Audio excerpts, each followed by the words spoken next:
Just admit it, Emily. I have proof. Jessica shouted, waving her phone in my face.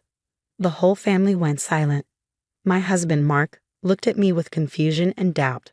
I'm Emily Parker, and I was watching my sister-in-law try to ruin my marriage with lies. She had messages between me and my coworker, David, talking about secret meetings. What she didn't know was that David was helping me plan a surprise birthday party for Mark. These messages aren't what you think, I said calmly, putting down my fork. The dinner I had spent hours cooking sat untouched. Jessica scrolled through her phone. Meet me at the hotel at 8. Don't tell anyone.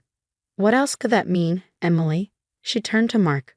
I hate to tell you this, little brother, but she's been lying to you. Mark's face fell, and my heart ached. The hotel was where I was meeting the party planner, but if I explained now, it would ruin the surprise. Jessica knew that. She wanted me to stay quiet. What she didn't know was that a few months ago, I had seen something on her phone. A notification popped up while I was helping her order food.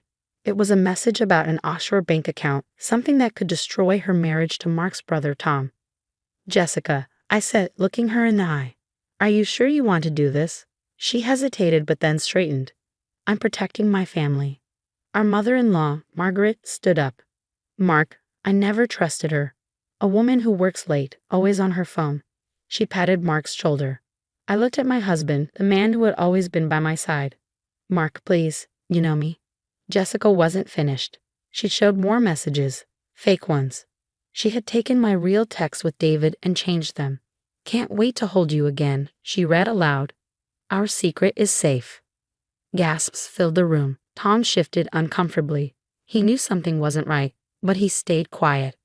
Mark pushed his chair back. I need some air, he muttered and walked out. Jessica tried to follow, but I grabbed her arm. Remember that notification, Jessica, I whispered. The one of the offshore account? She went pale but pulled away. I don't know what you're talking about. She had planned this moment carefully, choosing a family dinner where her lies would hurt the most. But she didn't plan for my patience. For months, I had been gathering proof. Jessica wasn't the perfect wife she pretended to be. She had been stealing money from her husband's company. I had worked with an accountant to get all the evidence. As the room filled with whispers and calls to relatives, I quietly picked up my things. Running away? Jessica sneered. Guilty people always run. I met her eyes. No, Jessica. I'm going home to wait for my husband, but you might want to check your messages, especially the ones from Cayman National Bank. Her smirk faded just a little. I drove home, my mind racing. Jessica thought she had won, but she had underestimated me. Mark needed time to think, and that was fine. I had work to do. I picked up my phone and sent a message to the accountant. It's time. Send everything to Tom tomorrow morning. Jessica wanted to play games. She was about to learn that some games don't end the way you expect. The next morning, I woke up alone. Mark hadn't come home, but I expected that. What I didn't expect were all the missed calls and texts from Jessica. Her last message made me smile. We need to talk. Now. I ignored her and got ready for work. Just as I pulled into the hospital parking lot, my phone rang. It was Tom. Emily, he sounded shaken. Is this real? These bank statements, the transfers. Tell me this is some mistake. I'm so sorry, Tom, I said softly. I found out 3 months ago, but I needed proof before saying anything. The forensic accountant had sent him everything. Records of Jessica stealing from his company, offshore accounts, and even texts with a man named Michael about their plans to run away. $2 million. Tom's voice cracked. She's been stealing from me for years, and yesterday she had the nerve to.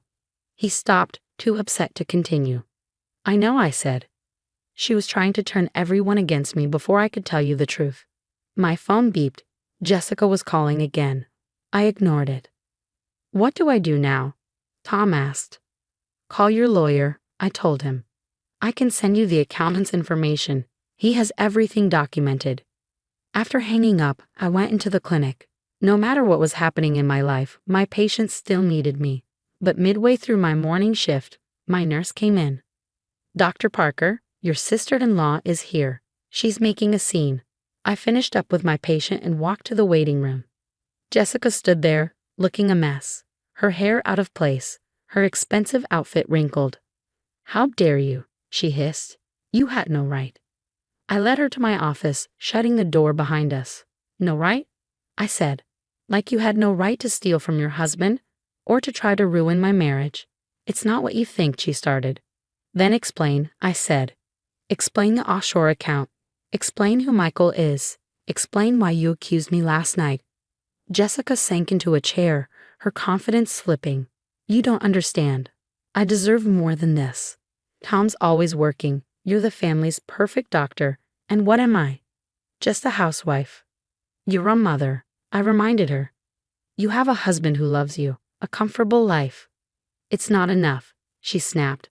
Michael understands me. We had plans. Had plans? I asked. Her phone buzzed. She looked at the screen, her face turning pale. Tom froze all the accounts, she whispered. He called his lawyer. Did you really think you could steal millions, run off with your boyfriend, and destroy my marriage on your way out? I asked. I needed everyone focused on you, she admitted. If they believed you were cheating, no one would notice when I left. My phone lit up with a text from Mark. We need to talk. Meet me at home.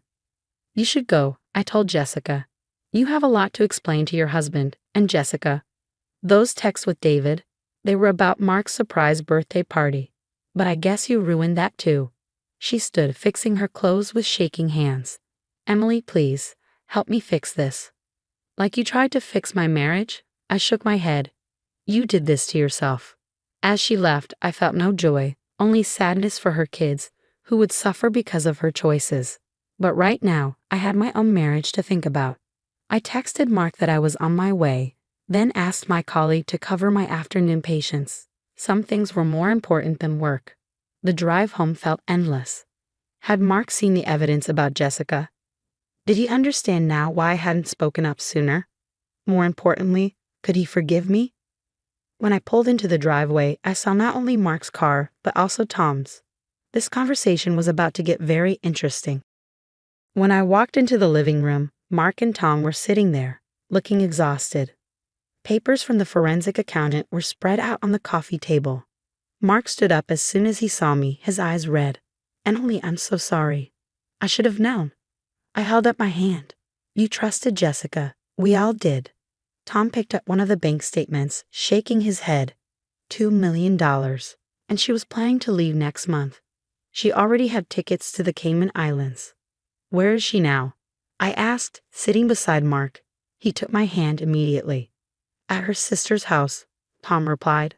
The lawyers are working on the divorce, and the police want to question her about the stolen money. Mark squeezed my hand. Why didn't you tell me what you knew? I turned to him, seeing the pain in his eyes. I needed proof. Jessica is good at twisting things around. If I had spoken up without evidence, it would have caused even more damage. Mark sighed. Instead, she tried to ruin our marriage. About that, I said, pulling out my phone. David, the man Jessica accused me of cheating with. He's the event planner I hired for your birthday party. I showed him photos and messages about the party plans. Mark's eyes widened. You were planning a party for me. A big one, I said with a sad smile. 35 is a special birthday. I wanted to surprise you. Tom stood up. I should go. The lawyers are waiting. He paused at the door. Emily, thank you. For everything. After he left, Mark and I sat quietly. Then he spoke. I failed you. When Jessica accused you, I should have trusted you. Instead, I walked out. You were shocked. I said gently. Jessica had proof. You needed time to process it. But after 8 years of marriage, I should have believed you first, he said. I thought about the months I had spent carrying this secret, watching Jessica act innocent while planning to betray everyone. I think, I said slowly, this is a lesson for both of us. Maybe it will make us stronger. Mark pulled me into his arms. I love you. I promise, no one will ever come between us again. Over the next few weeks, everything changed. Jessica's crime became public, and she faced legal charges. She and Tom divorced, and their children stayed with him. Jessica only saw them with supervision. Margaret, our mother-in-law, tearfully apologized. I was blind, she admitted. I always wanted to believe Jessica was perfect. The birthday party never happened, but Mark and I took a trip instead. It was time to heal and rebuild our trust. Jessica eventually pleaded guilty. Michael, the man she planned to run away with, disappeared as soon as the truth came out, taking whatever money she had already sent him. A year later, we gathered for Thanksgiving. It was a smaller group now, quieter without Jessica, but more peaceful. Tom was starting to move on, and the children were adjusting. Mark and I were stronger than ever. Mark raised his glass. To family, the people who stand by us, trust us and love us, even when it's hard. I looked at Tom and saw that he had finally found peace. We had all been through a storm, but in the end, we had found what truly mattered. Life isn't always perfect. It's messy and complicated. But sometimes, the hardest moments lead to the strongest bonds. And that's more important than any perfect fairy tale ending.